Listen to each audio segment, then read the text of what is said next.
Welcome back. I'm delighted this morning to also be introducing Kathleen Taylor, who is our social work manager.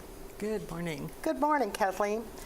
Kathleen, you and I do so many programs together that our conversations when we have your regular spot on Village of Motion tend to be a continuation of our discussions at our programs. Right. And also, you were here when Eric was talking. Right. So I think we might just want to continue this whole topic. Yeah, I think that sounds like a great idea. Talk a little bit about the focus groups we had and some of the reactions that we had. These were held in October. Right. 2 focus groups. Right, and those were in preparation for our next year of Vantage Point. And yeah, I mean, the whole topic of what the CCRCs are going to look like in general going forward, and what Green Springs specifically is going to be looking like. I think especially in light of some of the education that has been happening on campus, that I feel like we've taken part in terms of the disability, accommodating disabilities as people move into campus, has definitely started conversations out in the community with our residents. So that's, that whole question of people with disabilities on campus. Moving in with disabilities, moving in, I think was moving in, and then and aging in place too. as, Both of those, yeah. A lot of emotion, I think, associated tremendous with amount that. of emotion. Yeah. Interesting amount of emotion. Yeah, not unexpected. The degree of it, I think, was Really? surprising. And one of the things that I think we all felt in those focus groups was the fact that some of the most offended folk seem to be those that are relative newcomers. Right.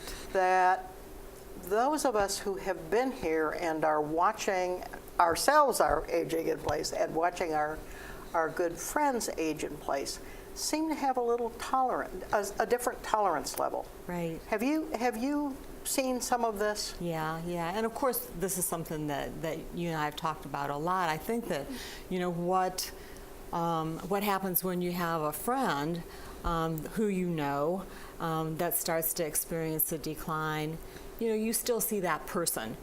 You don't see the disability as much as you see that person that you have known for years, and you know their story, and you know. And you're sympathetic and concerned. Empathetic. Yes.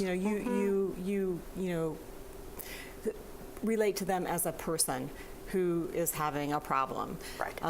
When you don't know that person, but you see the disability and it affects you in some kind of a way, whether it's an EMB that might be bothersome or some other kind of problem, then I think people tend to just react to the disability. They sort of stop at the disability and don't go any farther. They don't think about that person so much. So they're not seeing the person, they're seeing the disability. Yeah, and because they don't know the person necessarily, that makes it a little bit more, I don't think easier is the right word, but it just happens a little bit more because you don't have any prior connection to that person at all. Yes, I think that's exactly the way it feels, that we're just much less comfortable with folks who are newcomers or relative newcomers moving in with serious disabilities. Right. As opposed to our friends who are undergoing the same thing. Right. And I mean, in general, we know that disability in the greater world can create a barrier for people in terms of getting to know that person. Is it the otherness? I think it is. I think it's the otherness in the sense of the not knowing, what that person is like because of the disability. If you know somebody that has a particular kind of disability, then that might give you more of a comfort level. But I think in general, it is. I think discomfort is just, probably exactly the right word, and it might be, how do I react to that person, And I think in our focus groups, another thing that came up was, how do I interact? How do I help? Right. If somebody needs help who has a disability out in the community, I don't know how to help. Number one, I'm uncomfortable. Number one, I don't know what would be the correct way to respond. Do I offer help? Do I not offer help? What if I offer help and the person sort of, brusquely... It may be offended by it even. Yeah, reacts in a strong way. And I think the dining room was one of the prime places where that particular sentiment was expressed. Right. And that's a tough one. In a way, it's kind of relationships in general. When you reach out to a new person, you don't know whether you're going to be accepted or rejected. That's right. But with the disability, I think it creates another layer of otherness that that can really make it feel even more of a risk-taking thing to reach out to that person. Do you have any particular advice as a social worker in that regard, in terms of helping those with disabilities? Well, I think just, first of all, you have to have a comfort level. If you don't have a comfort level, I think it's going to, not feel right for you and for that person. But if you can, just come from the place of asking that person, is there anything that I can do to help you? I was out in the grocery store last weekend, and a gentleman with cerebral palsy was in his motorized wheelchair, and I know that he has cerebral palsy because I've been in medicine my whole life, so I sort of can Right. understand what that looks like. But he couldn't reach up to get the potato chips that were at the top on the top row. So that was an occasion where I could say, "Can I help?" And How did he respond? he said, "Yes, give me 2 bags of potato chips, please." Mm-hmm. And then he said, "And one other thing." And I looked at him, and he had this sort of like a little bit of a smile on his mouth, and I'm like, "Yeah, well, what do you need?" And he went, "I just want you to have a really, really good day." And so he just made me Right. laugh. Right. It was Right. just like he was just. He Right. was comfortable with his own disability clearly too, that he could be playful about it in that kind of way. And I think that that's where we would love to be able to go, that we can, see people beyond that disability and see that they have humor and that they, I think that's bringing up another issue here, Kathleen, and that is that, I have vision issues, and folks sometimes will offer to help. But I think unless there's an acceptance, and this is really what you're implying here, I think, that unless one accepts one's own disability, help is really not wanted. right. It's tough. Absolutely. I'm sure when I first began to have vision issues, I'm sure I snapped at a few people who suggested they might help. Right. Because I hadn't accepted it. Exactly. So I suspect that's part of it. And we do hear about, we heard in the focus groups some people saying that somebody snapped at them when they offered help. Yes, and that very well could happen because of the place that person's at in terms of Exactly. their own self-acceptance. So it's like complicated. It's really complicated.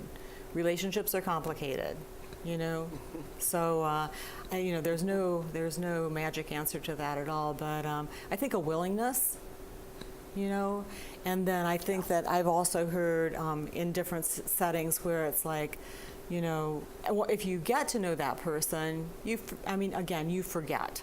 You absolutely forget. When you're sitting, and we certainly do with our friends. Right. And that's totally possible with a person that you don't know, is once you get past that initial sense that you don't fit with that person, in some kind of way, and you have a conversation, or I know that sometimes the disabilities are related to cognition, and that might seem like an extreme barrier as well. But I think you would be, people can be surprised at the humanity that exists between people in almost any situation. Well, I think the prevailing atmosphere at Green Spring really is one of tolerance. Yeah. And acceptance of all kinds of differences. And clearly when we talked early on about disabilities, we talked about disabilities as being a civil rights issue. Mm-hmm. Exactly. And I think that resonated in a very different way Yeah. with folks. Yeah, absolutely. I think that made a connection that maybe they hadn't quite gotten to, but it is about rights. It is about human rights and the right to be treated equally. And how we get there, I think we want to get there. Yes, we do, and certainly Greenspring, as a strictly legal, if not ethical and moral, for ethical and moral reasons, has to accommodate Right. all disabilities. Right. Well, I mean, I think... Or to some degree accommodate. Yeah, reasonable accommodations, accommodation. you know, but I think that the other thing is that, you know, with the whole idea of aging, you know, we don't ourselves want to be ageist. We don't want to judge people as they age, you know, as aging better or aging worse. You know, that's not something that's healthy for us. You know, because that's Good basically point. self-hatred in a Right, way, because it we're all is. be going to get old. That's quite an irony to be Yeah. aging and be ageist. Yeah, yeah. So, you know, if you're lucky enough to be aging well, not need accommodations, not need to use a mobility device, Lucky enough to be whatever. aging at all. Lucky enough to be aging at all, absolutely. That you would then, you know, pass judgment on somebody who maybe does need those kinds of accommodations as somehow being a failure in some kind of way. There's a little bit of that, you know, that I think we need to look at in ourselves at any moment. And again, that self-acceptance. It's a lot of self-acceptance on both sides. Well, I suspect a lot of us have little pockets of, you know. All of us. Okay, thank you for saying Me that. too. You too? Okay, all right. Well, we could all feel a little better about that we aren't going to be absolutely pure. Oh, geez. Well, that's kind of boring anyhow. I like your attitude.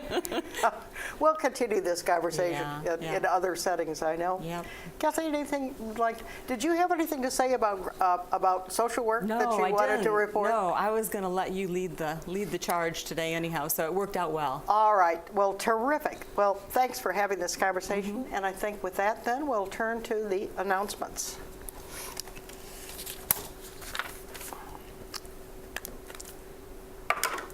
Let me put on my other glasses. All right. The feature programming.